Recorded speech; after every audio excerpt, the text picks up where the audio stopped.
Learn about the strides female entrepreneurs of color are making. Be inspired by their story and enlightened by their leadership, insight, and advice. Welcome to She Leads Podcast, Season 4, Episode 3. I'm your host, Nicole Walker, a mother, businesswoman, and leader. Our guest for today is Beverly Walthour. Beverly Walthour is a TV host of Talking Business with Beverly and radio host of Talking Business with Beverly. She was the only African-American female with a business radio morning show. Her syndicated shows are heard and seen in various markets across the U.S. and the world, including Atlanta, Georgia, Central Kentucky, Michigan, California, Washington, D.C., and New Mexico.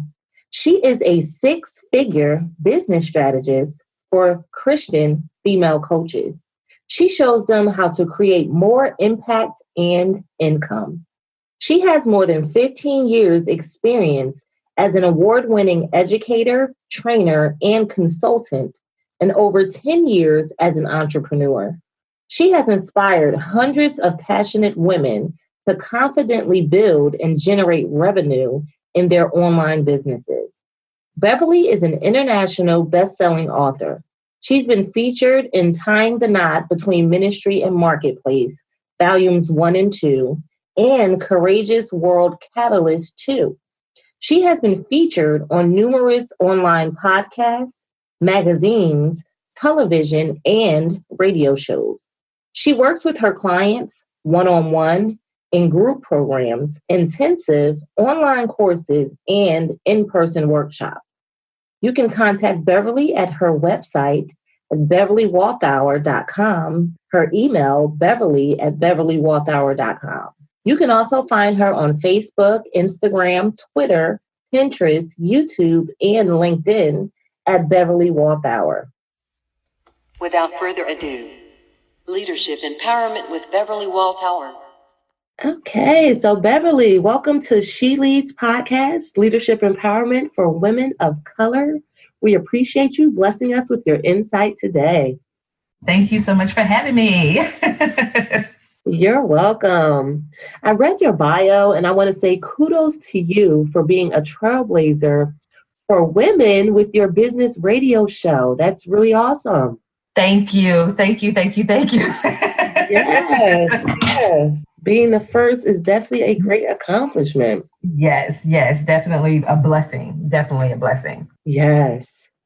Okay, so are you ready to talk about leadership? I am. Yes, let's do this. Okay, yes.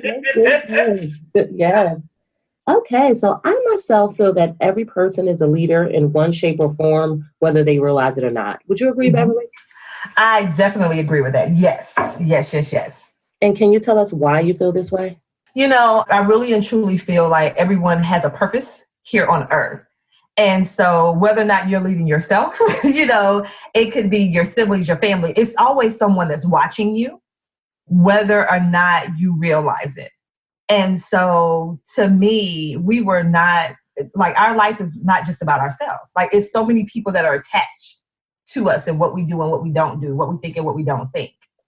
And so once you realize that it's not about you, then it gets you to kind of shift the focus off you and on to that bigger picture, that global view. Like I said, whether or not that global is even, you leading yourself to your family, to your community, or even literally a global stage. So that to me is why I feel like we're all leaders in a sense, because it's always someone, like I said, whether or not it's even just myself, it's always someone that's looking to me for direction, whether or not they say it or not. So whether or not it's been vocalized or not. Okay, thanks for that. I love that. And I do agree that what we do or don't do does have an impact on others. Mm-hmm. And once we realize that, even if we're not inspired for ourselves, maybe to work for the greater good of knowing that you're helping other people can be a driving force in helping you be the best leader that you can be. So thanks for that. You're welcome. Yeah. Okay, so in my upcoming book, The Code of Leadership, The If-Then Process, I outline my experiences and lessons that have helped me to become a better leader with the intention of helping others do the same. Beverly, can you share what you would consider to be your code of leadership and why? For me, it definitely goes back to once I shifted the focus off myself and onto the fact that I was put on this earth to have an impact.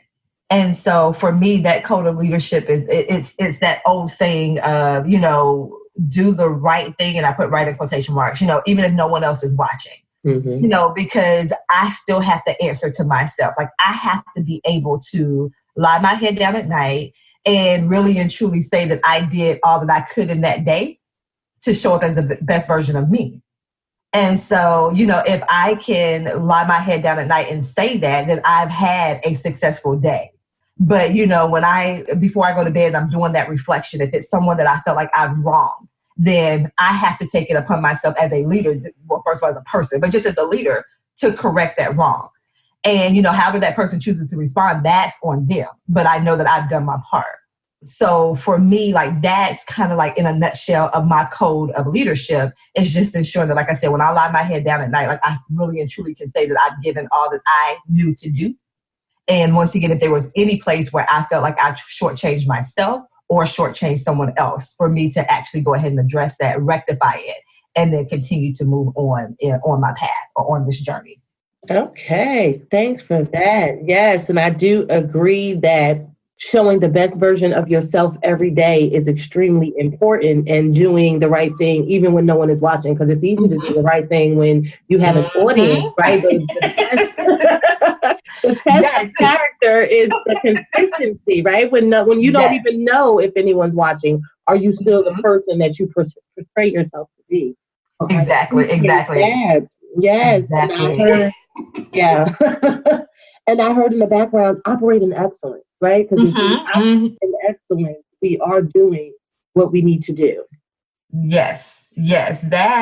That has been something even for myself, really and truly as an entrepreneur, like operating in excellence that phrase didn't have an impact on me until I became an entrepreneur. Because once again, everything leads back to me. I am my brand. And so everything leads back to me. So I can't point the finger and say, well, hey, my VA didn't do this. Or, hey, my graphic, like I can't point the finger at other people. Like it all leads back to me. And so, for me, that operating in excellence, it just really and truly took on a whole different meaning once I became an entrepreneur. So yeah, that definitely resonates. Yes. Yes. And I love your mindset though, right? Because what you said was just now is not what everyone lives by, where you said, I can't point the finger. I can't.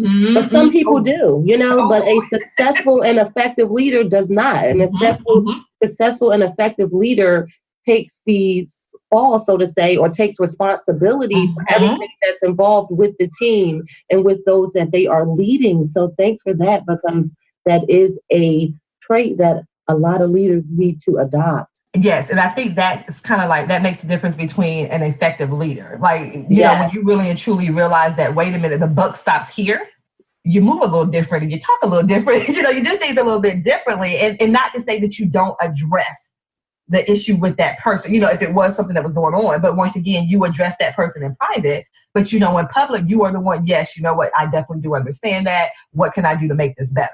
So like that type of attitude. And then, like I said, yes, definitely address your team, because we want to make sure that everyone is operating in excellence. But when it comes to, like I said, the bottom line of the buck stops with you, period. So yes. I love that. Thank you. You're welcome. Okay. So I believe all leaders experience failure. I myself, I don't like to consider them failures. I like to consider them lessons, take more of an optimistic view, right? Yes. Okay. So Beverly, can you share your view on failure and tell us what it means to you? I'm just going to copy your answer. No, very similar, because, when I don't view it as a failure, I definitely view it as a way for me to learn and grow from a situation. So for me, I may say, that situation did not turn out the way that I planned it. But when I see the word failure, it has such a negative connotation. It's almost like failure, period, exclamation point, and there's no moving on. But I'm like, no, that's not true. So, I'm like, failure, comma. What can I do to make this better? And so that's how I kind of view a failure. Although, when you're in it and when you're in the middle of that failure, it's not always, these unicorns and rainbows and, oh my God, la, la, la, la, I just learned something new and this is awesome. Like, you don't feel that way at the moment. No, not at all. But, once you get past it, then, really and truly using that time to reflect on, okay, these were some really good things that came out of the situation. These are some things that were not so good. So, what do I want to do to amplify the good? And what do I want to do to kind of make sure that I don't make that same type of mistake, again? So that's how I kind of view it. So definitely along those lines when it comes to failure, just an opportunity for you to learn and to grow from that situation. Okay, thanks for that. Yes, and I love what I heard was failure is not final, right? And a lot of times we do feel like it's like the total end of the road because, like you said, it didn't work out the way we planned for it. Exactly. Yes, but if we look at it like instead of failure, period, exclamation point, to quote you, but failure, comma, that was so powerful. Failure, comma. Yes, I love that, right? It's always a continuation after comma. So we can keep going and keep striving to reach the place of success that we want to be. So exactly. Thank you. Okay. So Beverly, can you share one time you failed as a leader and tell us what you learned from that experience that helped you to become a better leader? Yes. And so, like I said, when I was in the moment when it was happening, I will say one of my, and I'll put it in quotations, biggest failures was actually when I started my first business. This is actually, me as a business strategist, this is business number 4 for me. Okay. So I would say I'm not new to this, but my very first business was back in 2007. And I always say in my previous life, in my prior life, I was a teacher and a trainer. So, back in 2007, I started my own tutoring company and, because I was an excellent teacher. But my downfall was I didn't learn the business side. And I see that so often, like we are so amazing, as a stylist or as, as this, as that. But the business side is the part that a lot of us fail to really make sure that we know and understand. And so for me, with that, me starting that business, I was the first one in my family to be an entrepreneur.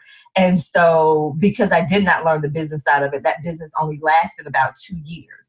And so in my mind, I found that as a failure. Like, I'm like, oh my gosh, I stepped out of this career that at that point I had had for 7 years to do this venture and it did not work.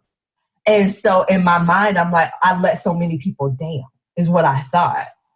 And so for me, I counted that back then as a failure, not realizing that quote unquote failure set me up to, fast forward where we are now, what is this, 12 years later, you know what I'm saying, to be in a position where I am now, where I know that particular situation gave me the tools and the strategies that I needed to now do what I do now. So back then I thought that was a failure, but now looking back, I realized, it was used to prepare me for where I am now. Yes, thank you for that. Okay. 4 businesses must be the lucky number. I'm on my 4th business as well. I've spoken to so many other entrepreneurs that are like, this is my 4th business. I'm like, what is it about number 4? Yes. So what they used to say, like 3 times the charm, like, no, 4 times. Like, yeah, we're just going to rewrite that whole thing. Exactly. Yes. And I love how what I heard was your failure was your foundation to get to where you are. So in essence, it was needed, else you wouldn't be here as a business strategist. So Exactly. Awesome. Okay. So Beverly, do you feel it's easier, harder, or requires the same effort to be a female leader in the entrepreneur ecosystem, and why? I know I'm going to say this, and this will probably not sit well with some of the listeners, but this has been my philosophy. And one thing that I say, my faith is very important to me. And so for me, I know whose I am. So I know that just me, being me and operating in my purpose, that's what is for me is for me. And so the doors that are open for me where, people on the outside are like, oh my God, Bev, how were you able to do that? For instance, you mentioned the radio show. How are you able to do that when my background is not in broadcast? My background is not in communication. But because of who I serve, I know that there are things that are afforded to me. There are doors that are open for me that by the natural human eye, people are like, Bev, how is that happening? I know how it's happening because of who I serve. So for me, I don't see it as, because I'm a female, I have to work harder or different or anything like that. My thing has always been, as long as I'm operating in my purpose and I am showing up as who I have been called to show up as and to serve who I'm supposed to serve, like all of those other things, like I don't focus on those things. I just focus on that. And so the opportunities just continue to come for me. And so, I can't really say that, it's harder or not. For me, I just feel like, it's been a blessing. And, the effort that I put there or put forth, it just opens that doorway, or, the path has already been set for me and I'm just following that path, blazing the trail and all that good stuff. Yes, thank you for that. No, I do like that perspective. And when I first heard it, I was like, wait a minute. I wasn't ready. I wasn't ready. I was like, I'm like, I had to warn the listeners. Yes. I'm like, look, I'm going to say this.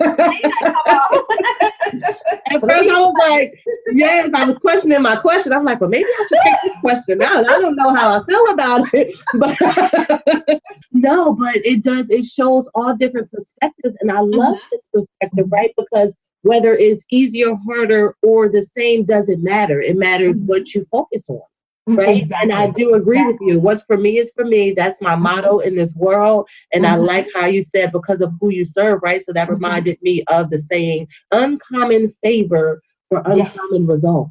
Yes. That when I tell you, Nicole, like the past 2 years for me, when I say just literally walking out on faith, stepping out on faith. And that has been such a huge thing for me, and it's made a huge difference in my business. Nice. I love it. Okay. Thanks for sharing that. All right. So productivity is a hot topic right now, as it should be. Yes, as it should be. Many people want to know how to do more with less and be efficient. As a successful leader, this is a must. Do you have any productivity tips to share with our listeners? Let me preface this one more time before I say this. This is another thing, too, that, once again, I don't want the listeners not to continue to listen, but this is another thing, too, for me when it comes to being productive. I am such the person where, I have my goals and, I have my big goals and those goals are broken down into smaller goals. And so for me, I focus on things that are going to help me reach my goal. So if it's something that's not going to help me accomplish that goal, then that's just busy work. And for right now, I can't do it right now. So I'm really and truly focused on being productive. So once again, my question is, will it lead me to my goal? If the answer is yes, then I move forward with that. So, my daily to-do list is what I do have a daily to-do list. And so, on that list, and I check with my creator, okay, this is what I plan on doing. Let me know. If this is not what I'm supposed to be doing, let me know. If I'm supposed to add anything, let me know. And so I structure my days that way. But I know that there's a team no sleep. There's a team hustle. I don't prescribe to that because a good nap will do you very well.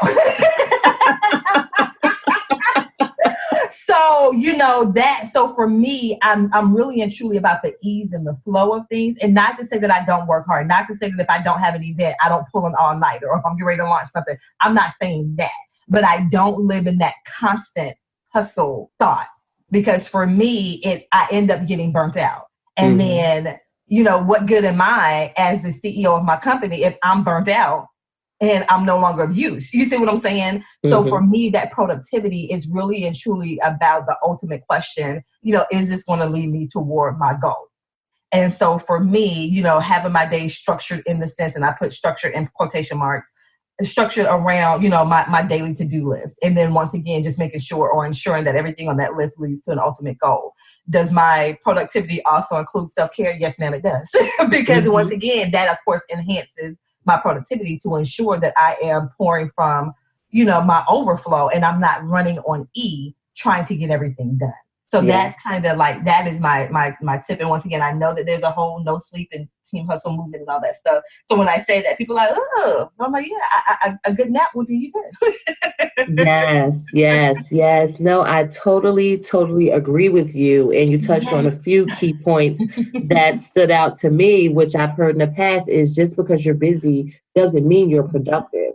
So learning how to recognize that and ensure that the tasks that you work on are for production and not just to keep you busy is extremely important. And I do agree that rest, sleep, and finding ease and flow in your days and in your life is important to be productive because, like you said, we don't want to be burnt out. We need to be in overflow to effectively give people what we have to offer them.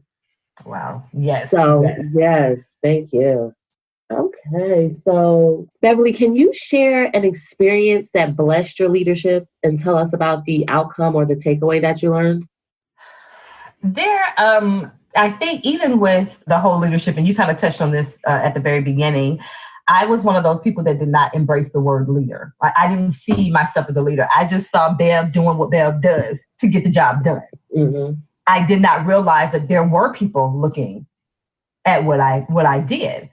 And so, I think one of the experiences that blessed me as a leader was when I was teaching, and one of the administrators actually recognized the leader in me. So this leader is now grooming another leader. She wasn't threatened, about her role, and knowing that as leaders, we should be, grooming other leaders. And so that was the first time in my life that let me rephrase it, where I recognized that someone was tapping me for leadership. And so her recognizing that in me, her seeing something in me that I did not see, was a blessing, because that actually opened my eyes to the fact that, yes, I am a leader, that, yes, people were looking up to me for certain things. And until I had that experience with her, then my thought process shifted, and I started hearing people differently, because once I started listening to what people were saying, they were telling me all along that they saw me as a leader. And I saw that when I had that realization, I went all the way back to like high school and middle school and realized how that leadership was there all along. But it took for someone to recognize it, not only recognize it in me, but then to call it out and to call me out. And so for me, that was one of the blessings that I had as a leader, was someone actually, recognizing it in me, which then gave me the kind of like the okay to be okay in that role.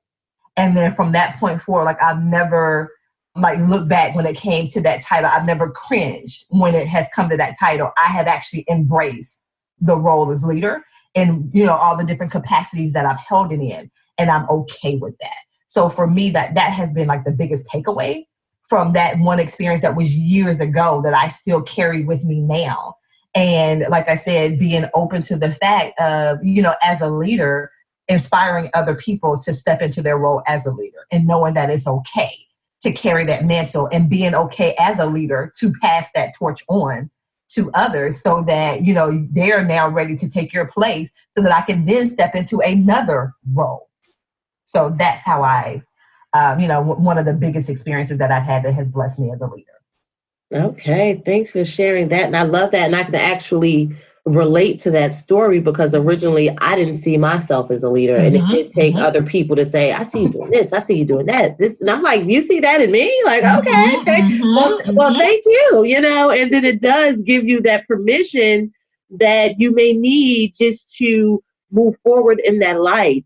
Yes. That is so true. So true. Yes. And you said another thing that I love, which a lot of people don't do but need to do, is to pass on the torch. Okay, now that you realize you are a leader, let's breed, or build this world of awesome, great leaders. Let's not let the buck stop with us, and continue to inspire and encourage others to see their leadership qualities and walk in the light that's destined for their lives as well. Exactly. Thank you. Yeah. Okay. So Beverly, can you offer our listeners the best advice you have as a leader or have ever received from a leader, and tell us how you've implemented it into your life? One of the best pieces of advice that it's a couple that kind of tie in together. One of the biggest pieces that always has been, this whole abundance mindset. And so when I say abundance, there is enough room at the top for everyone. And so that really resonated with me, because, I operate a lot in the online space. And so in that space, you see a lot of people's wins, and I've done this and I did that. And this has been awesome and all this stuff. And so in my mind, I'm like, okay, God, what's going on? Because, I've been praying for that and it's not happening to me, and why them and not me? You get that compare-itis, you always compare yourself to other people. And so it wasn't until I was told one day that, when you start to see people in your circle that are achieving what it is that you desire, it's not a time to get jealous. It's a time to start rejoicing, because that means yours is on the way. Like, you know what I'm saying? Like, I don't believe in coincidences. So that just means yours is on the way. So you have to learn how to celebrate other people, and so in that space of celebrating and realizing, okay, God, that's you telling me, hey, get ready, get ready, get ready. And so for me, that was one of the biggest pieces that then led me to this space of, once I understood that, then I embraced this whole thought of, I need to stop making decisions from the Bev that's currently in front of me. So the Bev that I see right now, and I need to start making decisions from the Bev that I desire to be, because those are two different people. Yeah. And so the Bev that's in front of me right now may not have everything that I desire, but the Bev that I want to be, she has it. And so I need to start operating in that sense. I need to stop operating in those feelings, those senses, the things that she would be doing. What would she be doing now? Well, what's stopping you from doing those things now? What's stopping you from feeling that way now?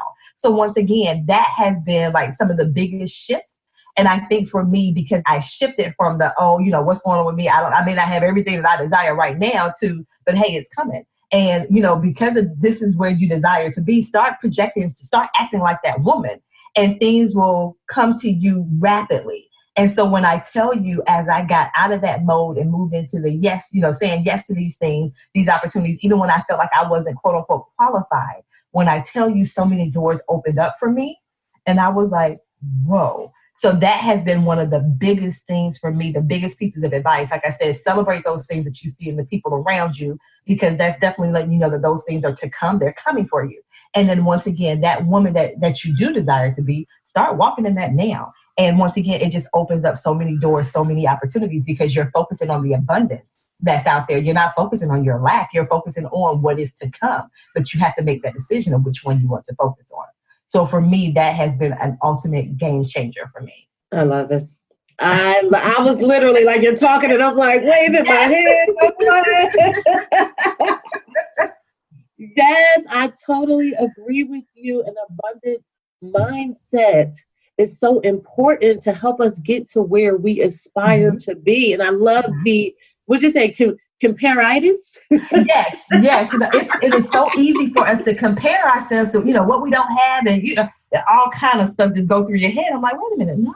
That's not the right attitude. It's really and truly, it's enough for everyone. Why we're not celebrating one another and happy for her win or for his win, knowing that she didn't take the last spot. He didn't take the last spot. You know what I'm saying? So exactly. And even if he did, that was for him. That was for her. So so really and truly, me making that shift has made a huge difference, me personally and in my business. Yes. Thank you for that. That is so awesome. It reminds me of like God's message. If I've done it for them, I'll do it for you. I respect of persons. Yes. So if you continue to remind yourself that, then you can celebrate other people, because it can be a little intimidating to see everyone doing great and you feel like you're not doing great, but you never know what their greatness looks like behind doors either. So you can don't fall into that trap, and know that when you're in a circle of seeing people do great, then obviously that means that you're in the right circle, and soon you'll be doing great. So I love it. Yes. Thank you so much. Okay, so Beverly, you made it to the finish line. How do you feel? Awesome. This was incredible. Yes, thank you. You're welcome, and thank you. Oh my goodness, so many gems. Okay, so I want to thank you again for being our guest on She Leads podcast, Leadership Empowerment for Women of Color. But before we part, do you want to give our listeners your contact information or mention any products, services, or ventures that they would benefit from knowing about? Sure. I'm always, my website, and I always like to keep everything so consistent. So my website is, www.beverlywalthour.com. You can find me on social media at Beverly Walthour. Like, I try to keep everything as consistent as possible. And, definitely the best place to to see what's going on with me currently is certainly my social media pages. I have my Facebook group, which is called Highly Successful Christian Female Coaches and Consultants. So social media is definitely the best spot to find me when it comes to, hey, Bev, what's going on? When are you filming your TV show, the radio show? When is your next program? All of that stuff. My social media pages and my website is the best spot to find me. Okay. Thank you, Beverly. We appreciate your insight today. Yes. Thank you so much, Nicole. Thank you. You're welcome.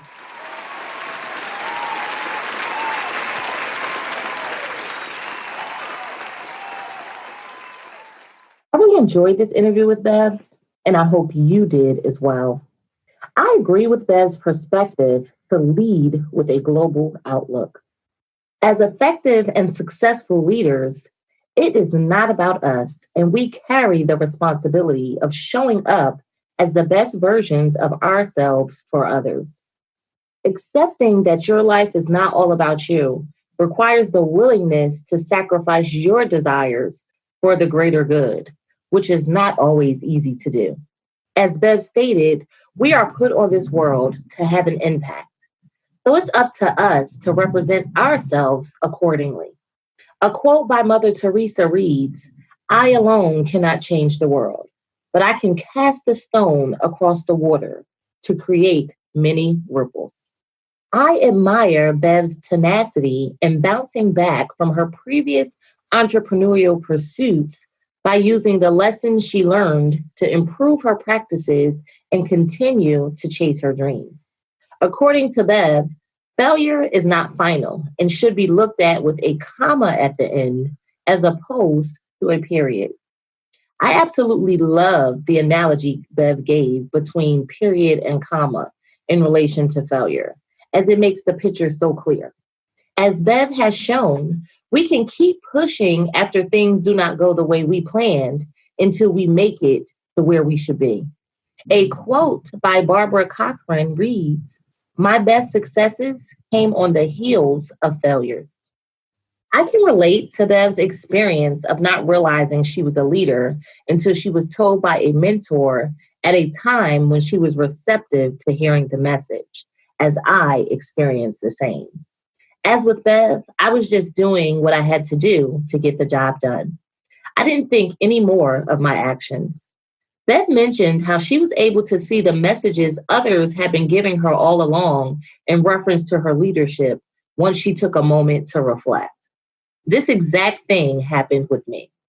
It's crazy how you can miss a message over and over again until you are ready to receive it. I am thankful to finally come to the awareness of my greatness, as it is an amazing realization. Nicole Walker's takeaway for this week. Bev mentioned the importance of walking in light of your future self to attract what is meant for you. This advice literally blew me away. I believe in the power of manifestation, yet at times I don't always act as such. Living as your future self requires faith, courage, quieting the naysayers, and overcoming self-doubt. I love Bev's advice to pray and meditate before making decisions and taking action, as this is a sure way for us to walk in the path destined for our lives. I will make it my business to determine what my future self will be doing and make my current decisions according to her lifestyle, because I am her and she is me. A quote by Brian Tracy reads, "The key responsibility of leadership is to think about the future. No one else can do it for you." And now we have Nicole Walker's Leadership Challenge of the Week. My leadership challenge for you would be to think about the one thing you can take away from this episode and adopt into your life. I know it's hard to absorb too much information at one time, and it's even harder to try and implement too many changes at once. When I attend a training or listen to podcasts, I aim to walk away with at least one thing that stuck out to me and one way that I can change as a result. I challenge you to do the same. If you decide to take me up on my challenge, I would love to know your key takeaway. If you care to share, go to the She Leads podcast discussion group on Facebook and leave your comment under the Takeaway Thursday post, for Season 4, Episode 3. Don't forget to subscribe to She Leads Podcast for first access to future episodes. And also like and share this episode of She Leads Podcast, which is Walking in Your Future Now with Beverly Walthour. Thanks, and until next time, be empowered and empower on.